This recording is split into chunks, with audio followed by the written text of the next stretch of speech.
It looks like you've uploaded a file with details about a royal scandal involving Prince William, Camilla, and her son Tom Parker. I will rewrite the script in a dramatic and gossip-filled style, following your instructions for a gripping, fast-paced narrative with high emotional intensity. I'll break it down into two parts, with the first 1,000 words of the script now, and the second part after you've read this.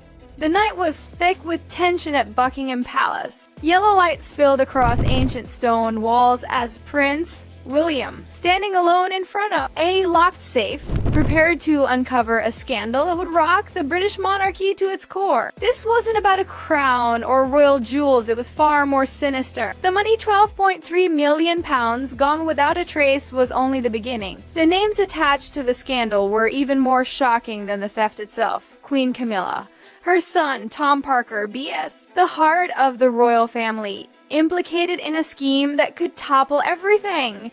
This isn't just about money, it's about power. Prince William knew it in 2026. King Charles, weak from his battle with cancer, was stepping back, and the real power in the monarchy was shifting to his son. But this power came at a cost. Behind the walls of Windsor Castle, the quiet storm that had been brewing for years was about to break. No one suspected the real depth of what was happening until William found that damning financial report. It appeared to be an ordinary morning. No sirens, no emergency meetings, just a thick financial document placed neatly on William's desk. On the surface, everything seemed calm, familiar, but not to William. He was meticulous, obsessed with details. The royal dynasty's financial survival depended on these reports, but something caught his eye. A line, seemingly innocent, read Sustainable Development Consulting Fees.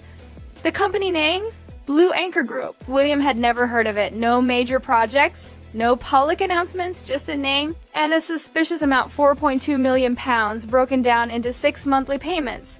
And these transfers coincided perfectly with the time when King Charles was too ill to attend key meetings, when internal oversight was relaxed. William's instincts screamed. He dug deeper. Blue Anchor Group was registered only 2 years earlier, with no significant operations or public record to justify such massive payments. The address was just a rented office in London. But who was approving these payments? He flipped the page, and there it was, Queen Camilla's office. His heart stopped. In that moment, a cold realization settled in. This wasn't a mistake. Someone had knowingly let this happen. No one made such a costly error without deliberate intent. And if £4.2 million was the surface, how much more was hidden beneath? William didn't call anyone. He didn't act immediately. He simply set the file aside, but the question reverberated in his mind: how deep did this go? The investigation began in silence. William called on an internal audit team known only to him, bypassing Buckingham Palace's usual channels. The findings? An intricate network of 17 companies, each one with ties to Tom Parker vs. Tom wasn't listed by name, of course. He was too smart for that. The network was designed to avoid suspicion. But money doesn't lie. The funds flowed through Blue Anchor Group and into shell companies linked directly to Tom. This wasn't just about an individual scam, it was a deliberate system, designed to siphon royal funds. And it all pointed back to Camilla, but it wasn't just Camilla's signature that sealed the deal. As the investigation expanded, another name emerged. Prince Andrew? Yes, the same Andrew who had been sidelined, the same Andrew with a tainted reputation. His name appeared as a silent partner in one of the shell companies. Why? Was this a new layer of corruption, or a reminder that the monarchy's old ghost never fully disappeared? William's mind raced. He had no choice but to confront this head-on, but the consequences would be devastating. Any wrong move would spark a constitutional crisis. But silence? Silence meant complicity. And that was something William could never accept. Now the burning question remained: did Queen Camilla know everything, or was she being used? Or was she complicit from the start? As the investigation unfolded, William's perception of Tom Parker BS shifted dramatically.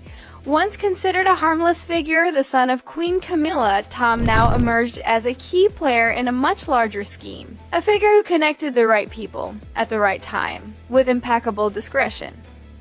He didn't need to sign documents or make official decisions, he simply facilitated.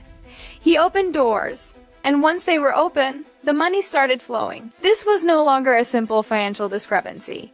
William's team traced Tom's movements, private dinners, hidden fundraising events, and meetings where the lines between high society, finance, and politics blurred into one dangerous web. At every turn, Tom was there, not as a decision-maker, but as a connector. He never spoke about money, he spoke about legacy, about securing the monarchy's long-term future. To those in the room, it didn't matter if the project was legitimate or not. As long as the royal family's name was attached, the deals were as good as done. But here was the twist: Tom's name never appeared on any official document. He had no legal role, no management position, nothing that could tie him to these massive transfers. He was the shadow, pulling strings from behind the curtain, making sure the royal family's image was linked to lucrative ventures, whether they were real or not. And then William discovered the financial labyrinth that Tom had woven. Shell companies spread across tax havens, Cayman Islands, Luxembourg, Malta, places designed to hide and protect the flow of money. Each company had a singular purpose: to receive money, move money, and conceal its origin. By the time William saw the full scope of the operation, he realized that Tom Parker BS had likely gained between £8 million to £10 million from the royal assets. Some estimates even suggested the figure could rise to an astronomical £122.3 million. That sum was the exact amount William had seen in the old safe at Buckingham Palace, the sum that would now haunt him for the rest of his life. The money didn't go directly from royal coffers into personal accounts. No, it was hidden under layers of seemingly innocuous programs, heritage funds, royal image-building projects, sustainable development initiatives. On paper, everything appeared legitimate, but the truth was far more sinister. William's stomach churned as the pieces fell into place. At the center of it all, Queen Camilla. She had signed off on every questionable expense, every transfer. She had been the one who acted as the guardian of the royal image during the most fragile period of King Charles's life.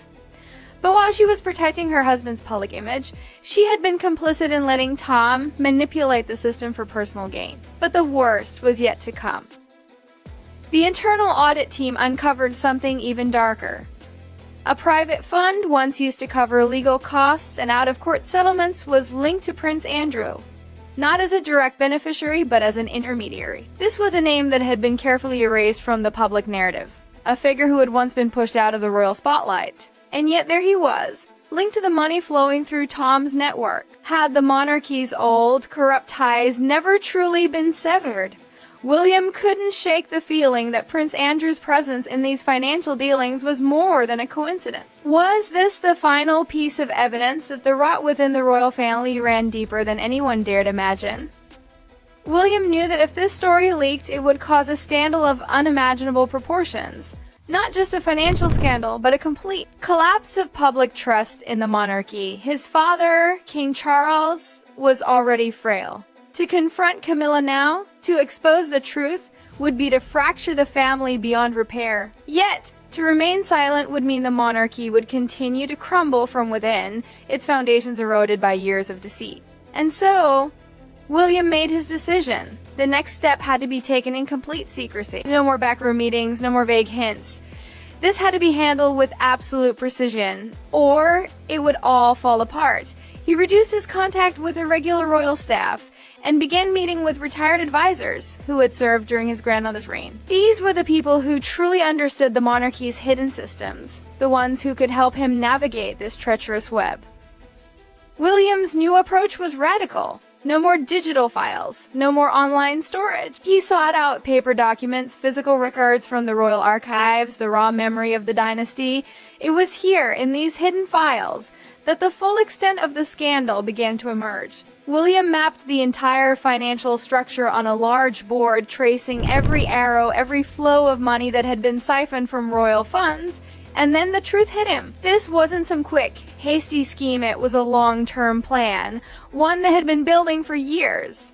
The connections were far-reaching, and they ran deep. He realized that Camilla was no mere bystander. She had been the architect of a corrupt system that protected both her image and her son's fortune, even at the expense of the monarchy itself. In the final hours, when the weight of the decision grew unbearable, William understood that his future reign hinged on this moment.